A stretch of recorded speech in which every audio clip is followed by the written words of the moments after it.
Today about man boobs, or gynecomastia, or moobs as we call it here. So what are moobs, or gynecomastia as technically called? What moobs are is excess buildup of fat or breast tissue in men. Now women have a different thing called breasts, as us men here do, but they like to have their breasts. We don't like to have our breasts. We like to have pecs. So guys, if you are in this category, you might be thinking, hey, I think I have female looking breasts. Why is that? It's simple, guys. It's usually from one of two things: hormone imbalance or a poor diet / lack of exercise. Now you might not know it, but gynecomastia is pretty common. It happens all the way from infancy, puberty, even to later stages of life. It's pretty common through puberty just because there's a lot of different hormones going on, transitioning from a boy to a man or becoming a man.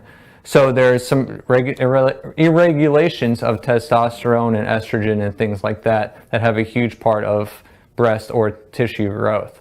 Now what goes on later in life is also the same thing. There's a lot of different hormones that change throughout the aging process, and so you might be seeing more developed or more underdeveloped pecs and more overdeveloped breast tissue the later stages of life.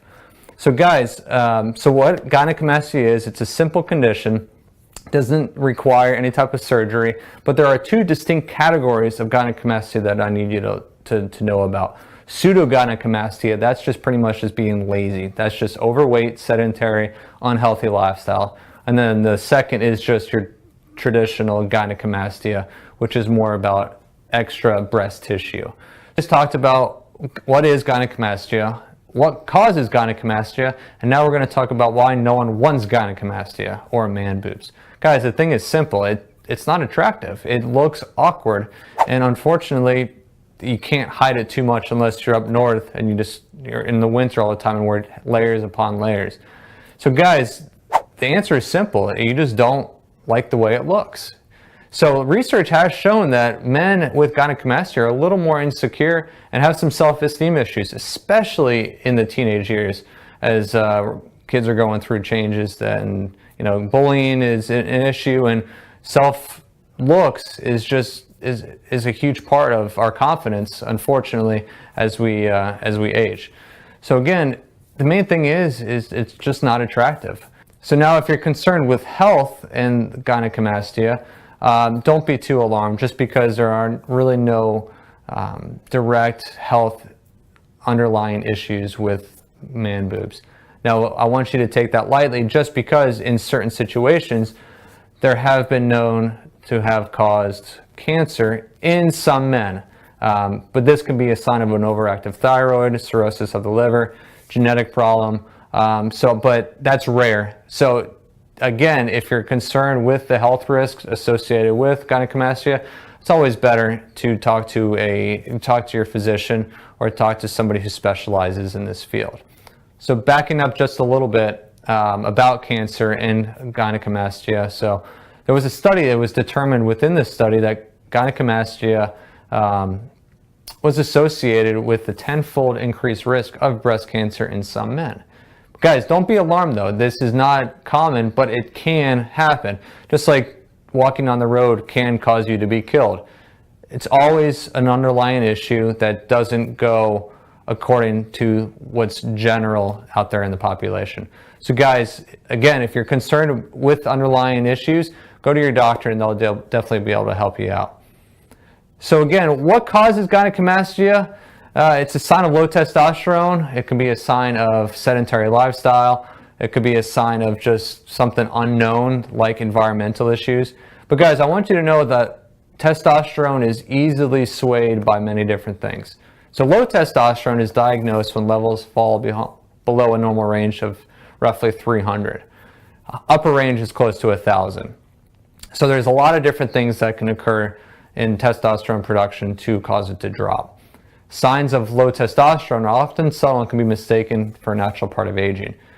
Just because testosterone plays a role in bodybuilding, or not bodybuilding, but muscle building and strengthening muscles, men with low testosterone might notice a decrease in both muscle mass and strength.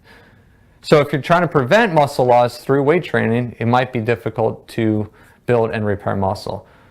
So those suffering from gynecomastia might be exercising, but it might not be exercising correctly just because low testosterone levels. You might not be seeing the results you want. So what you guys need to do is boost that testosterone. So how do we boost our testosterone?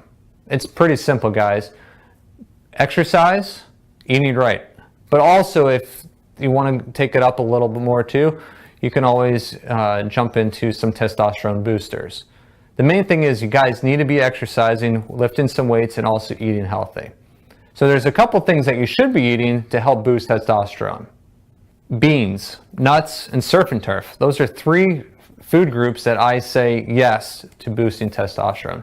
Beans, kidney beans, black beans, navy beans, lima beans, baked beans, and more beans. Beans are high in fiber, zinc, and also protein, which makes them perfect for boosting your testosterone. It's also been concluded that zinc can also help your body convert estrogen into testosterone. Pretty cool. So nuts, things like peanuts, almonds, cashews, pistachios, walnuts are all high in protein and also healthy fats. They've also been proven to increase testosterone levels naturally. So if you guys are stuck behind a desk all day, just grab a handful of nuts. You can't really grab a handful of beans, but you can have a bean salad, beans for lunch, beans for dinner. Last is my favorite, surf and turf. Steak, fish, shrimp, whatever. It's awesome for testosterone boosting. High in zinc, high in vitamin D, high in vitamin B, B3, B5, B12. So things like filet, sirloin, New York strip, oysters, guys, have at it. Those are naturally going to boost your testosterone.